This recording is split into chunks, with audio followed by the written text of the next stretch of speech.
So, an Atlanta-based foundation is working to change the face of the video game industry. And they're taking their inspiration from a little-known pioneer whose invention changed the way that video games were played. And that's what makes this story so positively Georgia.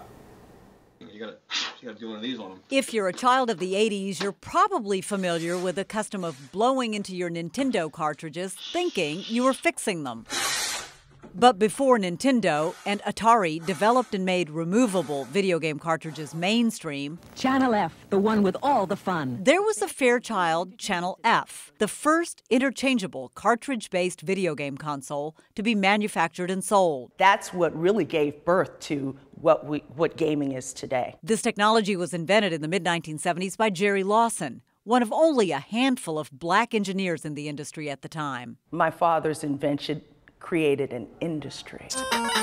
A multi-billion-dollar industry that Lawson's son and daughter are working to diversify through a foundation they recently created in their father's honor. So he would really be happy that we're kind of continuing that work that he did. He started in trying to share his story with children and inspiring them to go into tech. Black Americans are the second largest ethnic group to play video games after Asian Americans. But some stats show less than 3% of game developers are of color.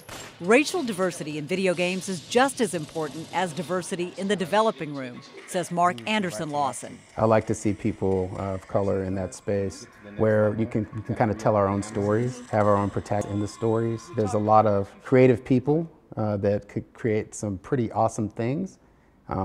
But these stories have yet to really be told. The foundation already has a partnership with New York City Public Schools and is looking for opportunities here in Atlanta and across the country.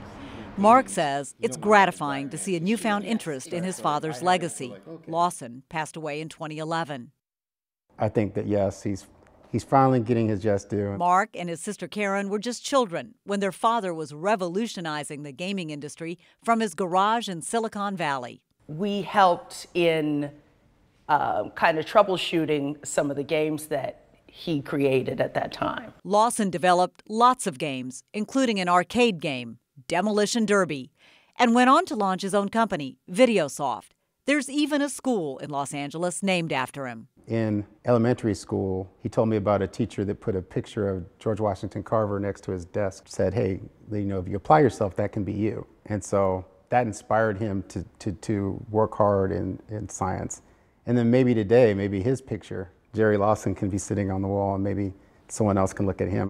Mark Anderson followed in his father's footsteps. He'll soon launch his own video game, Ghost City 3D, on the Apple Store. For more details on the foundation, check out the CBS 46 app. For CBS 46 News, I'm Gurveer Dinsa.